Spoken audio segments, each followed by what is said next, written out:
07, probability with permutations and combinations. So in math, or science really, we talk about an experiment being a situation involving chance or probability that leads to specific outcomes. So if I'm thinking about flipping a coin, my specific outcome would be heads or tails. Our sample space is that set of all possible outcomes. So sometimes we have more than one event. So if A has N1 possible outcomes and B has N2 possible outcomes, then if we have event A followed by B, we multiply to get the possible outcomes. A couple more quick vocab words. Independent events, the outcomes do not affect each other. Dependent means they do affect each other. So we have to be really careful in math, like what kinds of events we have. We've got different formulas depending on what happens. So in this case, in our 1A, we definitely have independent events. It looks like we're choosing paper. We can have 5 colors. Colors, I almost spelled it wrong. Lined or unlined, so 2 line options. One of 6 sizes. And 3 different types of coatings. And we want to know how many different kinds of paper are possible. So this is exactly what we looked at with the counting principle. For each of these colors, I could use one of those 2, and then for each of those, I have 6 sizes. For each of those sizes, I have 3 coatings, so I'm going to have to multiply those all together. So 5 times 2 times 6 times 3, 10 times 18 is 180. So we'll have 180 types of paper.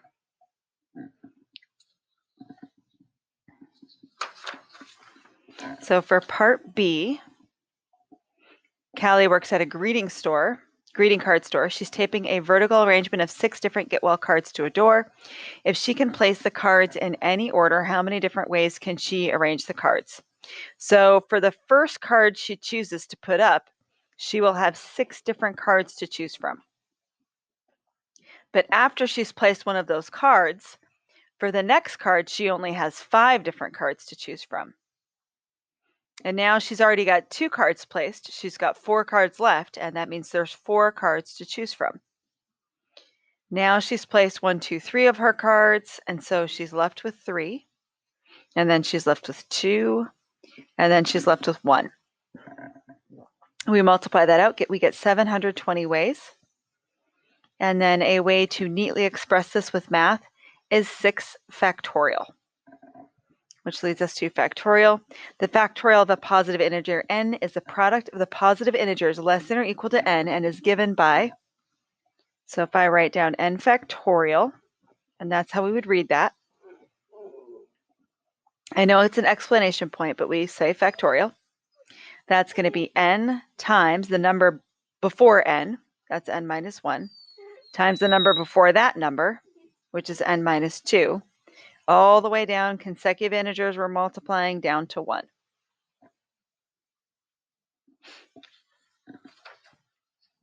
So next is permutation.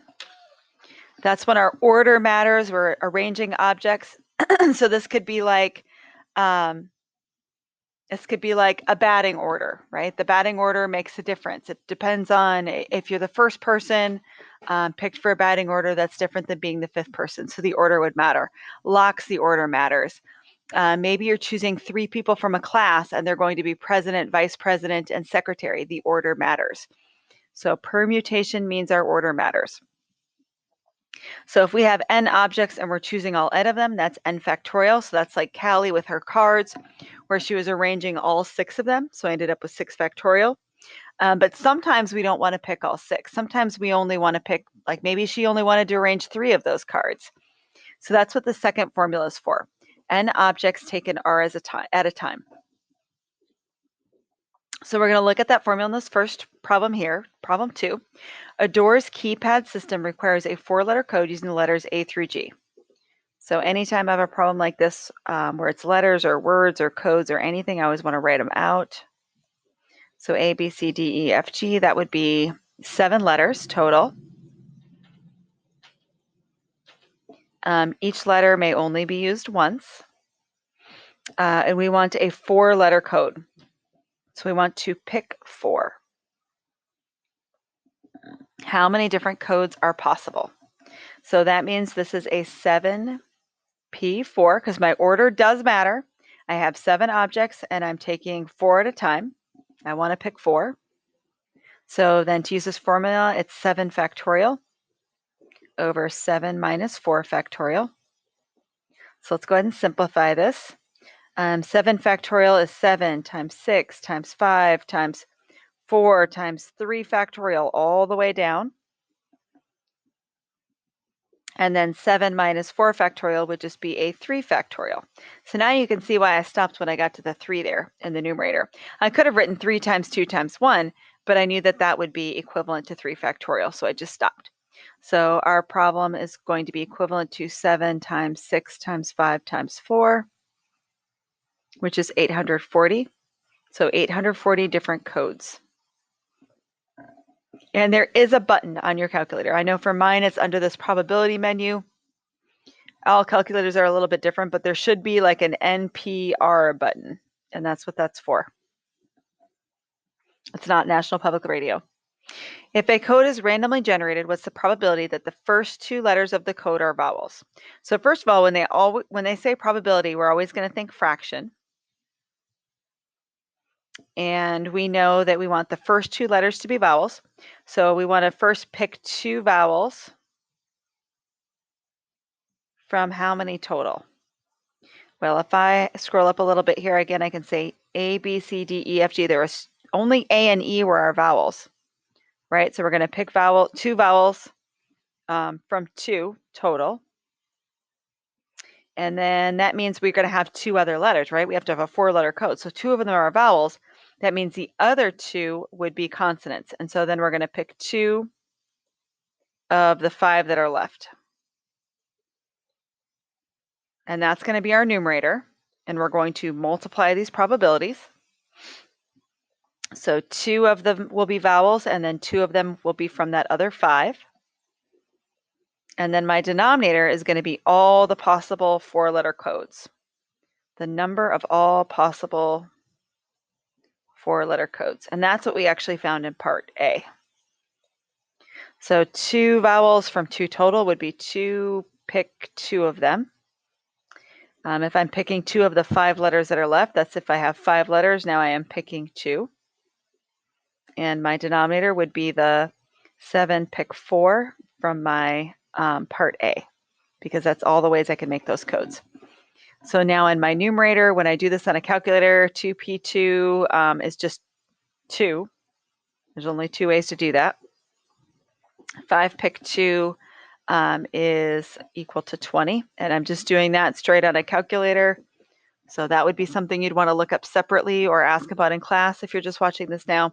But it is a button again. For me, I go to a menu that says probability. Sometimes it'll be a menu that says math, but it'll say NPR. And so for me, like when I'm doing 7P4, I put in the 7 first, and then the NPR button, and then the 4. And my denominator should be 840. So we'll go ahead and simplify. 40 over 840 is 1 out of 21. So 1 out of 21 times your first 2 would be vowels. So the last thing we're learning about today is that when order doesn't matter, I have a combination. So a combination would be, instead of picking 3 students from a class and their president, vice president, secretary, where the order matters, you're choosing 3 people from a class to go to a seminar. So you either go or you don't. It doesn't matter what order you're picked in. You're all doing the same thing. That's when the order doesn't matter. If you think about the cards you have in your hand, if you play cards, those cards, it would be a combination, because it doesn't matter what order they're in. You either have the card or you don't have the card. So combination is when the order doesn't matter. So the formula, because we have to divide out anything that has any doubles, basically, because the order doesn't matter, you can see there's an additional r factorial in our denominator there. So it looks a little bit different. So this is our NCR, n taken r at a time. And so a lot of times with the NPR, when I'm doing a permutation, I try to say pick. And with a combination, I try to say choose, just to help me remember what I'm doing. So let's see, we have 5 collies, 4 dachshunds, and 6 retrievers at a veterinarian's office. So I feel like I need to total those up. 5 and 4 and 6 would be 15 dogs total. Dr. Canine needs to, canine, I bet it's canine, needs to choose 10 dogs out of the group to take a photograph for a lecture that he's giving about dog care. And how many ways can the dogs be chosen? So either a dog is chosen or not. It doesn't matter what order they're chosen in. And that's how we know it's a combination. So I have 15 and I'm choosing 10. And normally, again, we're going to use a calculator button for this, but it's good to go through and work it out one time. This will be 15 factorial over 15 minus 10 factorial times 10 factorial. So because of this 10 factorial here, I know with the 15, I'm going to count down until I get to 10. 15 times 14, I'm counting down, times 13 times 12 times 11 times 10 factorial. So I know the 10 factorials will cancel out. 15 minus 10 is a 5 factorial. And I'm going to try and further reduce 15, 14, 13, 12, 11. 5 factorial is 5 times 4 times 3 times 2 times 1. So right away, 4 times 3 is 12. That's gone. My 15 over 5 can just be a 3. And 14 divided by 2 is a 7. So I end up with 3 times 7 times 13 times 11. So a little bit easier to plug into my calculator. And let's see, that's going to give me 3,003 ways.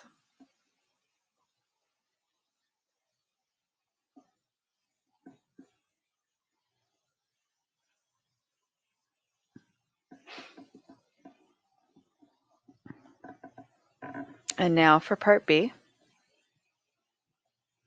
So now we want to choose some dogs randomly, but this time we want to have 3 collies, 3 dachshunds, and 4 retrievers. It says probability again, so fraction. So our denominator is going to be all the ways that we could choose those different dogs. So when I look at this, I'm thinking about how we are choosing 3 collies out of, I guess I need to scroll up a little bit, 3 collies out of 5 total. I want to choose the 3 dachshunds out of 4. And I'm going to choose the 4 retrievers out of 6. And I'm going to also erase the straight line here so it's bothering me. So this is going to be my numerator. So that means of the 5 collies, I am choosing 3, so 5C3 times 4C3 times 6C4. And it's going to be all over the total number of ways that I can pick 10 dogs or choose 10 dogs. So 15C10. And now I'm going to have to go through and use my calculator. So again, on mine, it's under this probability or math menu. And I would put in the number 5 first, and then this button that says NCR, and then I would pick 3 or choose 3. So that's going to be how I go through and do this. So let's see, 5C3, I'm just kind of working them out right now, is 10 times 4C3, 4, last one's 15, all over 3,003, because I already did that one up above. So let's see, 10 times 60 would be 600 over 3,003, and then we can divide the top and bottom by 3. So 200 over 1,001. So that would be our probability of getting those 3 collies, 3 dachshunds, and 4 retrievers.